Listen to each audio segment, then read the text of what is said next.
Despite its low rate of testing and questionable fatality data, Brazil is statistically Latin America's hardest hit country by the COVID-19 pandemic. With intensive care units near full capacity, Brazil is facing another crisis. President Jair Bolsonaro continues to defy the recommendations of scientists and medical professionals, appearing without a mask in close proximity to supporters, protesting state and municipal isolation measures. On Monday, he called for an end to the coronavirus quarantine. I hope that this week is the last week of the quarantine, that way of fighting the virus with everyone in their homes. There is no way that people can stay at home with an empty fridge. Last week, he appointed a new health minister, Nelson Teich, an oncologist, who said he supports Bolsonaro's handling of the crisis 100%.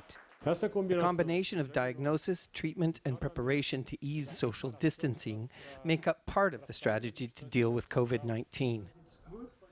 Political analyst Mauricio Santoro says mixed messages are sowing chaos. The result of that in Brazil is a very confused situation for ordinary citizens, because you have the president saying that they should go back to the streets, he opened their business, and you have local authorities saying that this is very dangerous and that it's going to put everyone's health at danger.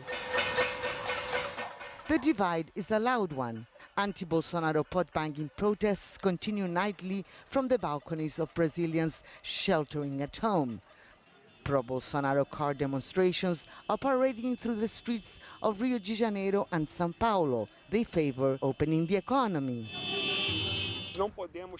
We've got to get out of the quarantine because tomorrow I don't know how the father of a family will be when he sees his children suffering from hunger.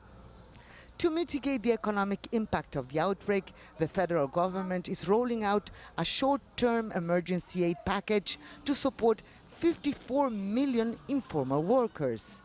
They will receive the equivalent of $115 a month over the next 3 months. But economists say it will not be enough to prevent millions of job losses. Determined to restart Brazil's economy, Bolsonaro says he wants to reopen borders and is willing to take the risk of being blamed if the pandemic worsens.